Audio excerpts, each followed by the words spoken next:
Good morning, everyone. So, in the last class, we talked about basis and dimension. We did many examples related to basis and dimension. Today, we'll see some more results related to the concepts of basis and dimension. So, the first result says that let S be any non empty set with n vectors and S is Li. Consider that V is a vector in capital V such that V does not belongs to span S, which means V cannot be expressed as a linear combination of elements of S. Then S1, which is S union V, is Li. So looks like a very simple logic, because let us consider that S is 1, 2, 2, 3. So S is Li. Consider any vector 3, 7. It does not belongs to span S, because you cannot write 3, 7 as a linear combination of 1, 2 and 2, 3. It means that if you consider the set 1, 2, 2, 3, 3, 7, which you call S1, it is of course Li. Logic is simple. S is already Li, which means 1, 2 and 2, 3 cannot be expressed as a linear combination of each other. 3, 7 also cannot be expressed as a linear combination of 1, 2 and 2, 3. So therefore the union forms the Li set. The other result says that we are going to discuss the proof of both the results, but first let's try to understand what they are saying. So the next result says that if any vector in S can be expressed as a linear combination of other vectors, then it's better to say that span S is equal to span S minus V. So now consider the set S 1, 2, 2, 3 and 3, 5. Now 3, 5, if I call it V, so V can be expressed as a linear combination of 1, 2, 2, 3. 1, 2 plus 2, 3 gives you 3, 5. It means that span S is equal to span S minus vector V, which is 1, 2 and 2, 3. Again, if you think a little bit over it, you will understand that why this is happening. It would be more clear when we see the proof. So first let's talk about the first proof. So set S, which is V1, V2, Vn, V does not belongs to span S, and we need to prove that S1, which is V1, V2, Vn and V is Li. Now to prove it is Li, we have to consider the same vector equation we used to consider. So K1 V1 plus Kn Vn plus Kn plus 1 V is equal to 0 vector. Now if each Ki is equal to 0, then it is Li, otherwise Ld. Now from here there are two possibilities. Either Kn plus 1 is equal to 0 or Kn plus 1 is not equal to 0. Now think over it, that in both the possibilities what would happen. First let's talk about Kn plus 1 is not equal to 0.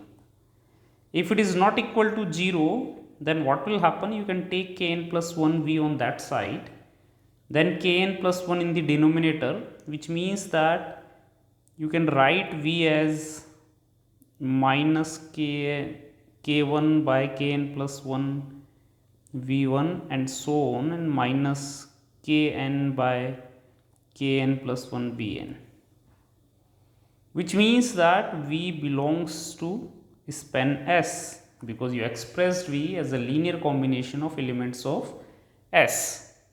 But we have already assumed that V does not belongs to span S, which means that kn plus 1 cannot be non-zero, which means kn plus 1 should be equal to 0. If this is equal to 0, our vector equation becomes k1 v1 plus kn vn is equal to 0. Now it is already given that set S is Li, which means v1 v2 vn are Li. So from this vector equation we can directly say that k1 is equal to k2 is equal to kn is equal to 0. So k1 k2 kn 0, kn plus 1 0. So we started with this vector equation, all of these scalars are 0, therefore set S1 is Li. This is what we have to prove. This is the next result. Let's first see that with an example. So the same example, 1 2 2 3 and 3 5, this is V, this is set S. I am claiming that span S is equal to span S minus V. Yes, so what is span S? Span S is equal to A times 1 2 plus B times 2 3 plus C times 3 5. Yes, plus C times 3 5. Now 3 5 can be written as 1 2 plus 2 3. So C times 3 5, 3 5 can be written as 1 2 plus 2 3. Therefore this expression becomes A plus C 1 2 plus B plus C 2 3, which is actually span S minus V.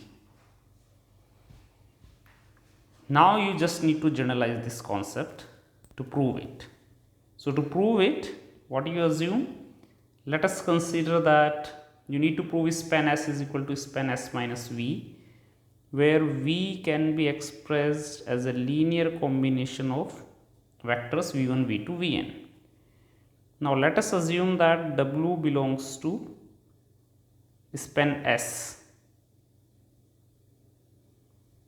which means W can be expressed as W can be expressed as b1 v1 goes on plus bn vn plus bn plus 1v. This is set as v1 v2 vn and v, where it's given that v belongs to span S, or v can be expressed as a linear combination of v1 v2 vn. Now W is equal to, so this is equation 1, this is equation 2. So if you substitute the value of V from equation 1 in equation 2, then W becomes b1 v1 goes on bn vn plus bn plus 1 and summation ai vi.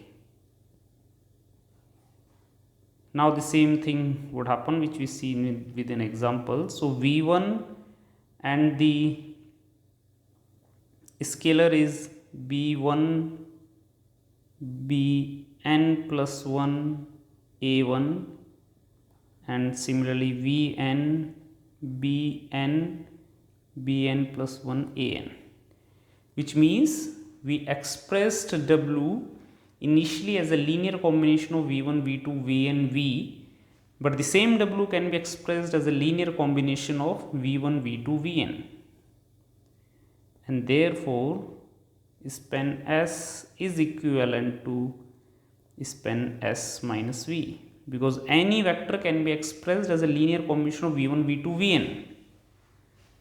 So from here we can conclude span S is equal to span S minus V. We need to do many examples based on the previous result, but previous result is very important to prove this result also. So this result says that let V be a n-dimensional vector space. So n-dimensional vector space means its basis has n vectors. Consider any set S with exactly n vectors. then S is a basis if and only if S spans V. So this result is recommending us that if we know that S has n vectors and if S spans V, we don't have to check that S is Li. Without checking it, we can say that S is a basis. Similarly, if you know that S is Li, then you don't have to show that S spans V. You can directly say S is a basis provided S has n vectors and V is n dimensional vector space. So very interesting result. Let's try to prove it. The first part. So S is a basis if and only if S spans V. So if S is a basis, it spans V, it is Li. So one side it's very trivial. The other side says that S spans V and you need to prove that S is a basis, which means you need to prove S is Li. S spans V, S is Li, which means it's a basis. So let us prove it by contradiction and assume that S is LD. Now what will happen if S is LD? S is LD, which means there exists an element or a vector in S which is expressible as a linear combination of other vectors of S. This is what we mean by LD. So one of the vector can be expressed as a linear combination of the other vectors. It means that span S is equal to span S minus V. We have just proved it, this result. So just represent S minus V as S dash is equal to S minus V. Okay, so it means S dash spans V, because S spans V and span S is equal to span S minus V, which means S dash spans V. Now there are two possibilities.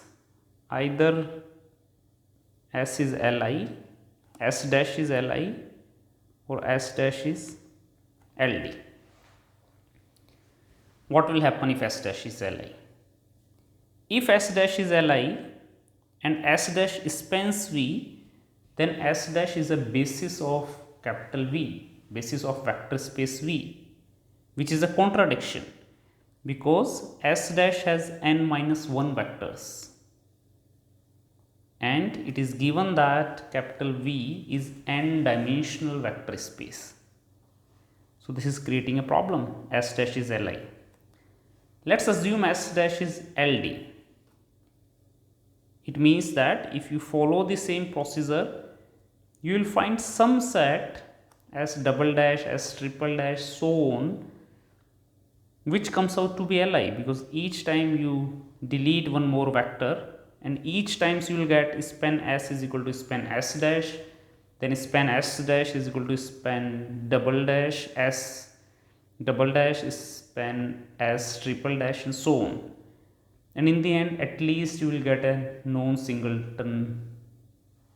In the end, you will get a non-zero singleton vector, which is Li. So therefore, even if it is LD, then you will get its Li subset, where span S is equal to span S minus deleting some finite number of the vectors.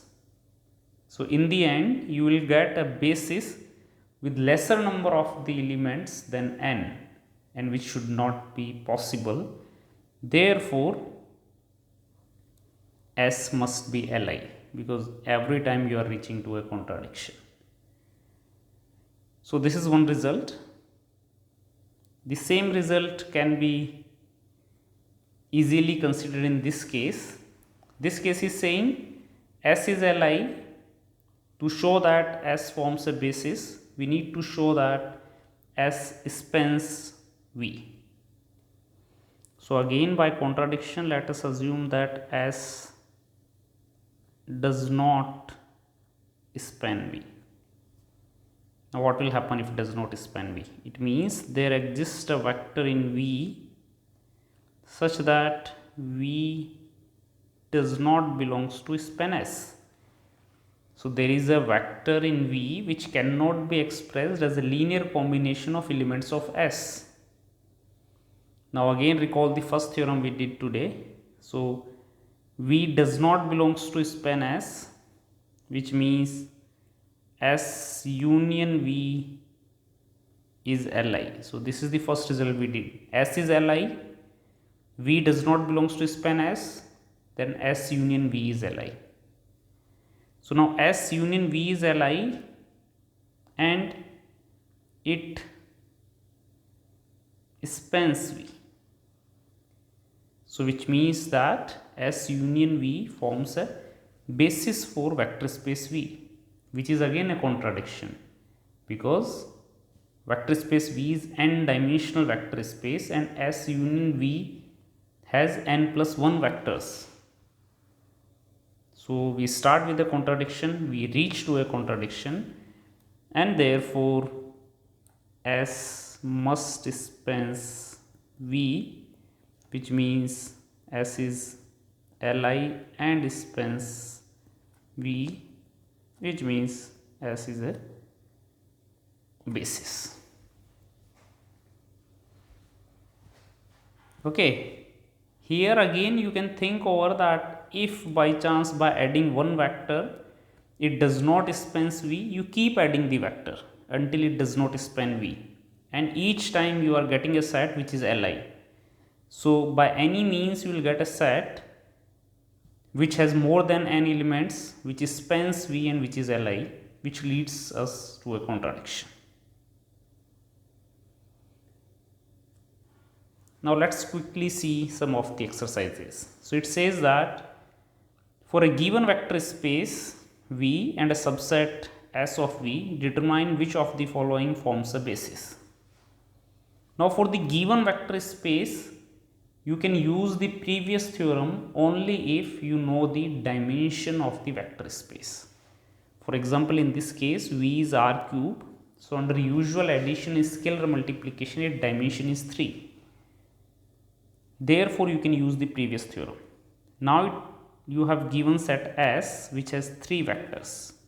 Yes. So if any of things would happen, if either S spans V or S is Li, you can say that it is a basis. Checking Li is far more simple than showing that S spans V, which means S spans R cube. Therefore we prefer to show that S is Li. In this case, please do try by yourself. S is coming out to be Li and therefore it is a basis. So that is the benefit of the previous theorem. It reduces our efforts. V is equal to R4. We know that its dimension is 4 and S has only 2 vectors. So from the previous theorem, if S has 4 vectors and it spans V or it is Li, then it forms a basis, otherwise not. So it has only 2 vectors, so it cannot form a basis. V is equal to P2. So P2 has dimension 3, 1x square forms a basis. Now if set S is Li, which it is because we have already done this question, so this is Li and therefore it forms a basis. V is equal to P2. Now S is 1 minus x. This set is LD actually. It has 3 vectors. If it is Li, it forms a basis. If it is LD, it does not form a basis. So you can see that 1 minus x is the addition of x minus x square plus 1 minus x square. Or you need to subtract one of them because 1 minus x should come out and x square would cancel out. So take this minus and plus, and this remains plus. Therefore the set is LD and therefore it does not form a basis. So today we have seen some powerful theorems which reduces our effort to identify the basis of a vector space. We need to see many more examples and results related to the basis and dimension, which we are going to see in the next class. So thank you for watching the video.